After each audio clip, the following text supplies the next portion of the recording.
get familiar. So if you don't know by now, then you should probably get familiar. Hi, welcome to Coder Crib. Today we are going to see how to use noise reduction in Audacity. So let's open Audacity. Audacity is a free to use software for audio recordings, and it is very useful for voiceovers and recording audios, and mostly for you can do all the editings here. सारे editing हो सकते हैं यहाँ पे. But today we are going to focus only on how to reduce the noise reduction. कोई भी normal audio में बहुत सारे नॉइज़ होते हैं, बैकग्राउंड नॉइज़ेज आते हैं, फ़ैन का नॉइज़ आता है, एसी का नॉइज़ आता है. So today we are going to see how to get rid of them.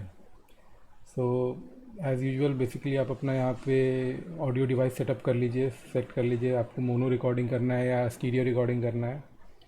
So by default everything is default, and then what will do is will first, and एक basic trick है कि whenever you do a recording, just press the record and don't speak for 2 to 3 seconds. Let it capture the noise, because that will be very useful when we will use noise reduction in this software. So what we'll do, we'll start the recording and then we will wait for 2 to 3 seconds before saying any audio. So let's see how it is done. So we are going to do a recording,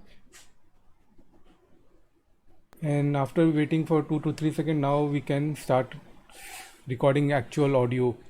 And basically what you see a small line in the starting is basically the noise levels that will be useful to use noise reduction in this software.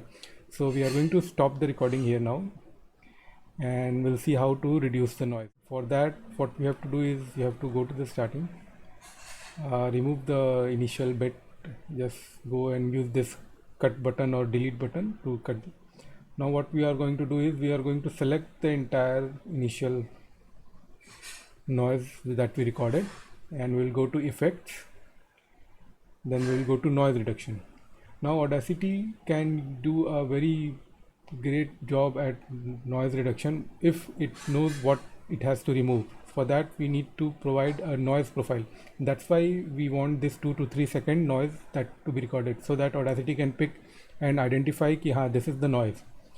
So once we have selected it and gone to effect and noise reduction, there is a get noise profile. As soon as we press noise profile, now Audacity know that which levels of what is the background noise that it has to remove. Now after that, what we have to do is to double click on the entire track to select, and then again go to effects, go to noise reduction, and just simply do OK. And see, it has reduced some bit of it, but still there are some noise. One best practice for Audacity is to, whenever you do any effect, use normalize to smoothen the effect. So after that, again we'll repeat the process. We'll get the noise profile by selecting the entire thing, and go to noise reduction, get noise profile, again double click to select the entire track, go to effect, noise reduction, do the reduction, and now we can see that there is almost a flat line we are getting for our background when there is no audio. So that means we have successfully reduced the noise that we had in our audio, and we can now simply play it, and the audio will be very clear, and it can be used for voiceovers or recording this type of lectures or doing any video for YouTube or any live. In fact, you can use it for recording songs or doing podcasts. So hope you enjoyed this video, and do like and subscribe for more tech tips. Thank you.